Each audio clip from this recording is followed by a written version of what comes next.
Certains seront peut-être étonnés de découvrir ce nouvel épisode parce que j'ai annoncé sur Instagram il y a 2 semaines que je mettais le podcast sur pause pour une durée indéterminée. Mais finalement, c'est plus fort que moi. J'ai envie de vous partager ce que je traverse actuellement.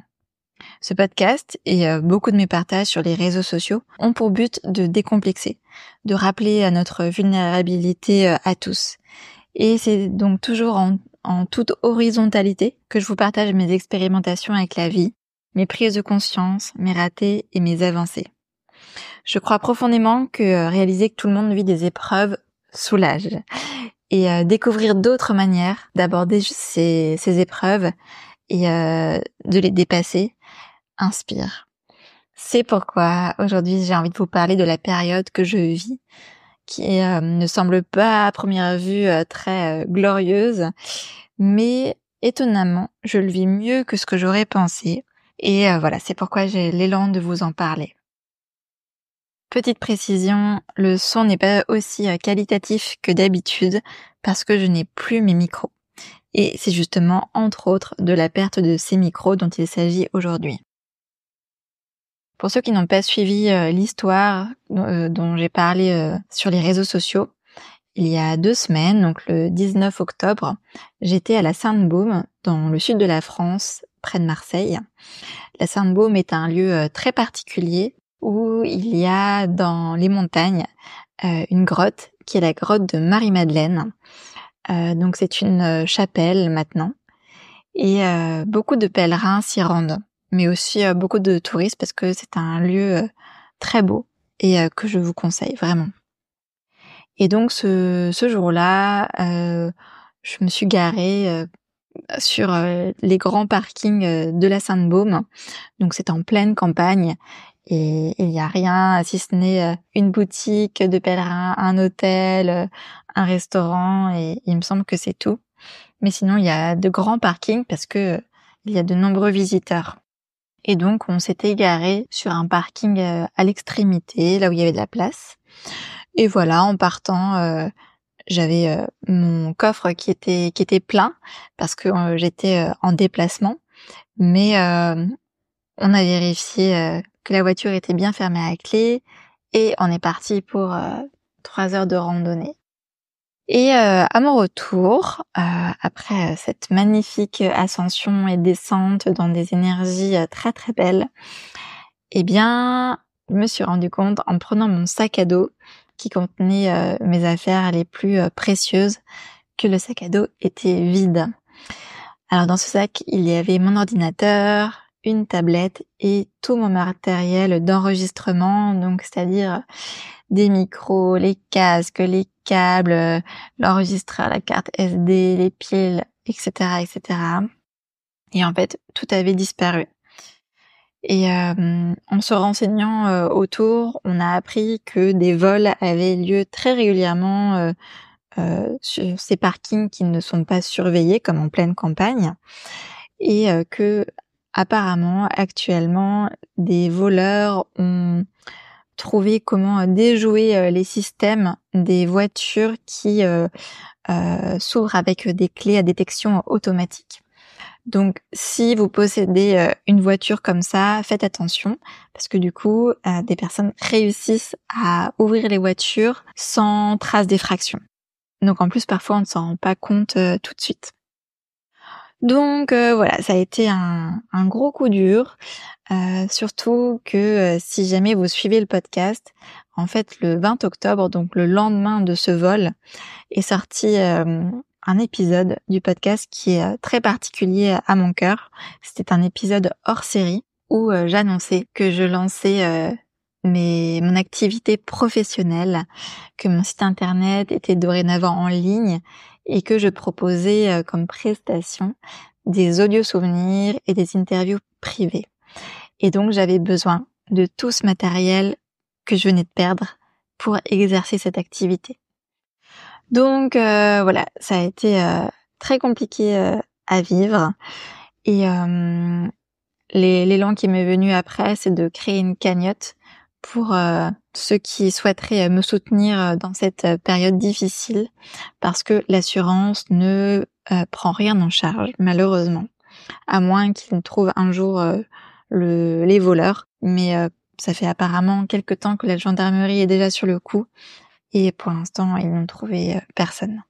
Donc si vous souhaitez m'aider à remonter la pente, si vous souhaitez soutenir le travail que je fais sur ce podcast et soutenir mes projets futurs, voilà, je mettrai dans le descriptif en fait de l'épisode le lien vers cette cagnotte qui va courir jusqu'à la fin du mois. Donc voilà. Vous comprenez maintenant pourquoi j'avais décidé donc de mettre le podcast sur pause, parce que de toute façon, je n'avais plus du tout de matériel. Mais finalement, j'ai trouvé dans un tiroir un petit micro-cravate qui fait l'affaire finalement, en tout cas pour cet épisode. Et du coup, cette expérience m'a fait penser à une citation dont je voulais vous parler depuis longtemps sur ce podcast, suite à une autre expérience que j'ai pu vivre il y a quelques années. Cette citation est la suivante. « Chance ou malchance, qui peut le dire ?» Elle est extraite d'un conte zen qui est assez connu, qui date du 5e ou du 6e siècle et qui a été écrite ou rapportée par Lao Tzu. Donc Lao Tzu qui est considéré comme le père du taoïsme. Ce conte s'appelle « Le paysan chinois et son cheval blanc ». Et comme il est assez court, je vais vous le lire. Un pauvre Chinois suscitait la jalousie des plus riches du pays parce qu'il possédait un cheval blanc extraordinaire. Chaque fois qu'on lui proposait une fortune pour l'animal, le vieillard répondait « Ce cheval est beaucoup plus qu'un animal pour moi. C'est un ami. Je ne peux pas le vendre. » Un jour, le cheval disparut. Les voisins, qui étaient rassemblés devant les tables vides, donnèrent leur opinion. « Pauvre idiot, il était prévisible qu'on te volerait cette bête. Pourquoi ne l'as-tu pas vendue? Mais quel malheur !» Le paysan se montra plus circonspect. « N'exagérons rien, dit-il. Disons que le cheval ne se trouve plus dans les tables. C'est un fait. Tout le reste n'est qu'une appréciation de votre part. Comment savoir si c'est un bonheur ou un malheur? Nous ne connaissons qu'un fragment de l'histoire. Qui sait ce qu'il adviendra? » Les gens se moquèrent du vieil homme. Ils le considéraient depuis longtemps comme un simple d'esprit. 15 jours plus tard, le cheval blanc revint. Il n'avait pas été volé. Il s'était tout simplement mis au vert et ramené une douzaine de chevaux sauvages de son escapade. Les villageois s'attroupèrent de nouveau. « Tu avais raison, ce n'était pas un malheur mais une bénédiction. » « Je n'irai pas jusque-là, fit le paysan. Contentons-nous de dire que le cheval blanc est revenu. Comment savoir si c'est une chance ou une malchance? Ce n'est qu'un épisode. Peut-on connaître le contenu d'un livre en ne lisant qu'une phrase? » Les villageois se dispersèrent, convaincus que le vieil homme déraisonnait. Recevoir 12 beaux chevaux était indubitablement un cadeau du ciel. Qui pouvait le nier? Le fils du paysan entreprit le dressage des chevaux sauvages. L'un d'eux le jeta à terre et le piétina. Les villageois vinrent une fois de plus donner leur avis. « Pauvre ami, tu avais raison, ces chevaux sauvages ne t'ont pas porté chance. Voici que ton fils unique est estropié. Qui donc t'aidera dans tes vieux jours? Tu es vraiment à plaindre. » « Voyons, rétorqua le paysan, n'allez pas si vite. Mon fils a perdu l'usage de ses jambes, c'est tout. Qui dira ce que cela nous aura apporté?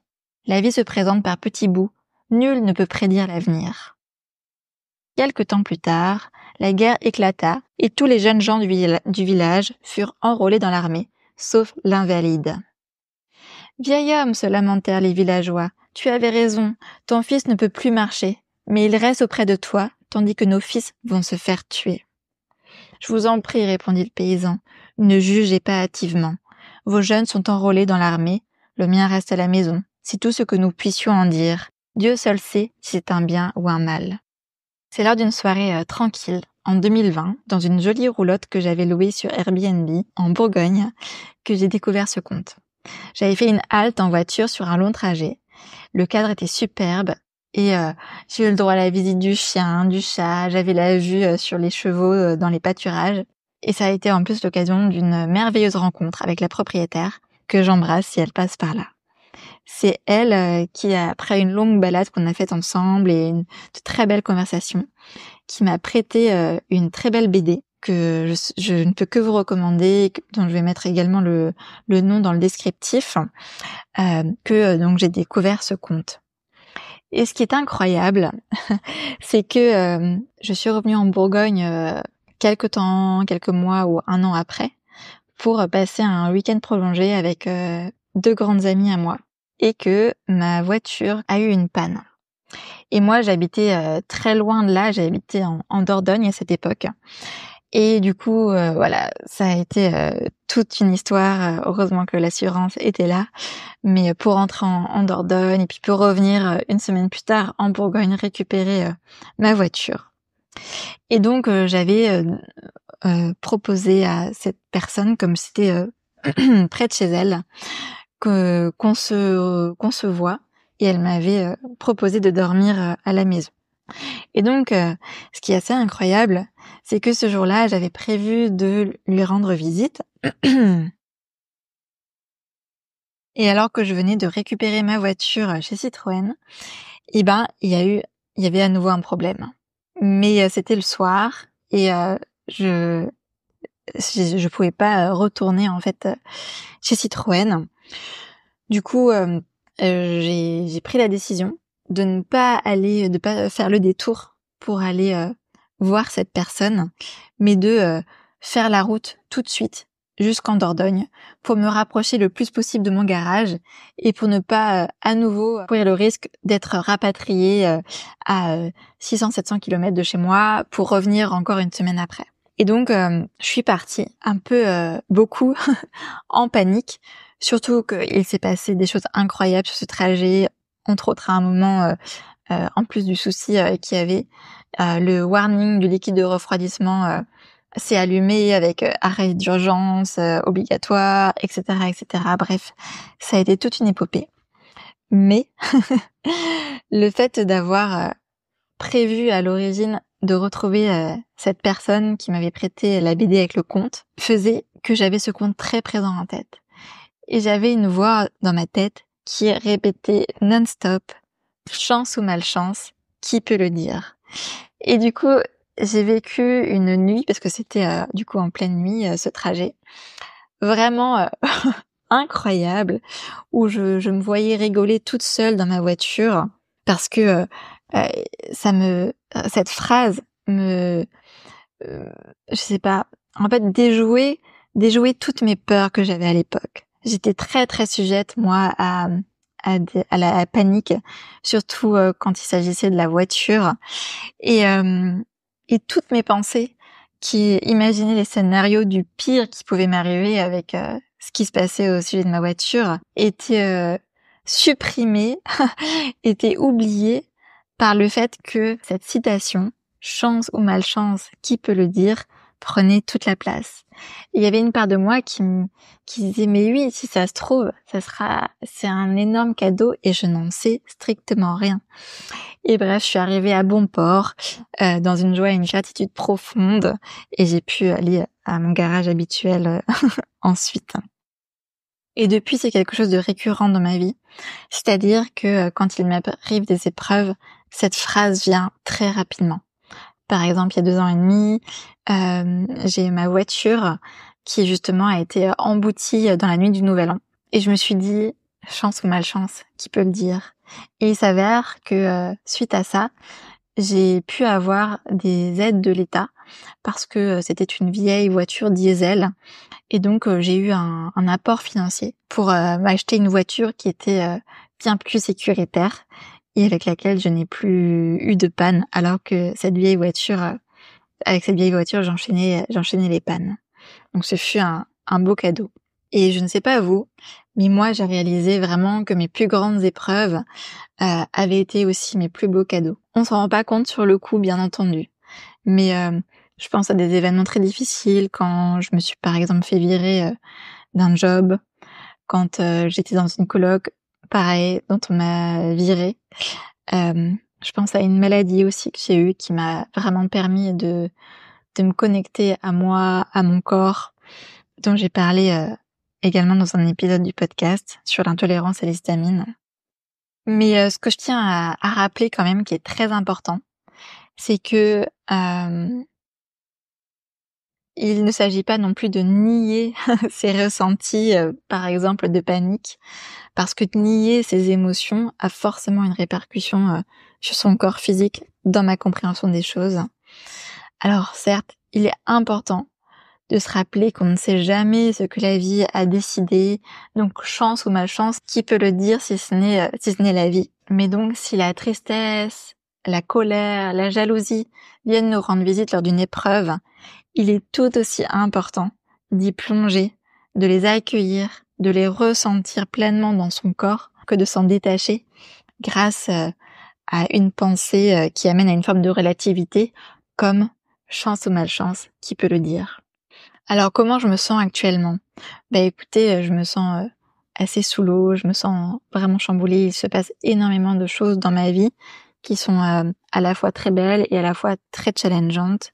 Et ce matin, j'ai retrouvé la forêt que j'aime tant et j'ai réalisé que j'avais pas encore pris le temps cette année de vivre l'automne.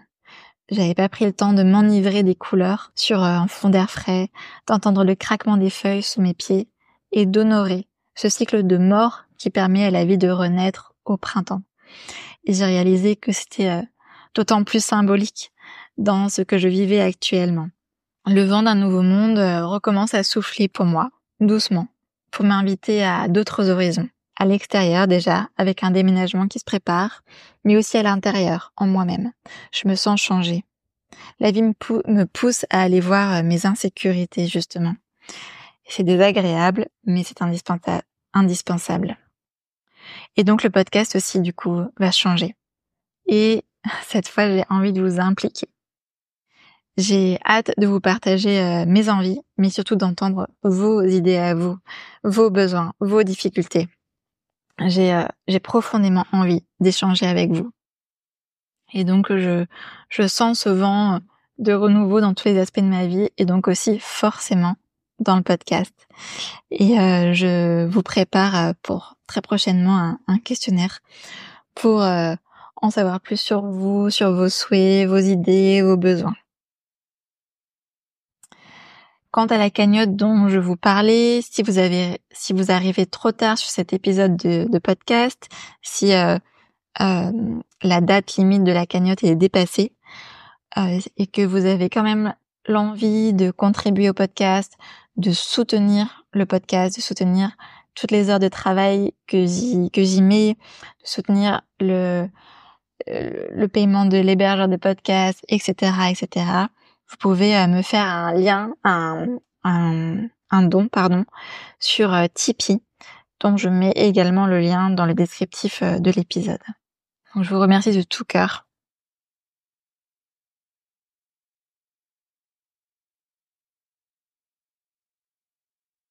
Et j'expérimente actuellement, finalement, grâce à ce vol, une vague de solidarité à laquelle j'ai jamais eu l'occasion de goûter jusqu'à maintenant. La première fois, je sens plein de cœurs qui se tournent vers moi pour m'offrir du soutien par des mots, par des smileys, par des dons. Et c'est extrêmement émouvant à vivre. Donc merci du fond du cœur pour vos pensées, même non exprimées, mais qui m'accompagnent. Et du coup, c'était également un rappel à oser demander de l'aide, à oser mettre sa fierté de côté pour recevoir. Ce vol est un vrai coup dur, mais la création de cette cagnotte est déjà en soi un cadeau de par les échanges que j'ai justement avec vous, chers auditeurs, et par cette vague de soutien qui est merveilleuse. Et je sens que ça m'apporte aussi une nouvelle forme de sécurité que je ne connaissais pas. Donc la sécurité intérieure avec soi est essentielle, mais en tant qu'humain, n'est-ce pas merveilleux de pouvoir sentir que l'on peut aussi s'appuyer les uns sur les autres ? À mes yeux, en tout cas, c'est tout aussi important. Donc merci d'être là, merci pour votre aide. Finalement, je ne sais pas si le podcast est en pause ou non. J'ai pas envie de décider cette fois. Ce sera la surprise autant pour moi que pour vous, parce que j'aurai peut-être à nouveau le sentiment urgent de vous parler. Et en tout cas, vraiment, je ressens l'envie de vous partager ce questionnaire que j'ai évoqué pour en savoir plus sur vous. Je vous embrasse. Bon courage à vous si vous vivez une épreuve. Chance ou malchance. qui peut le dire?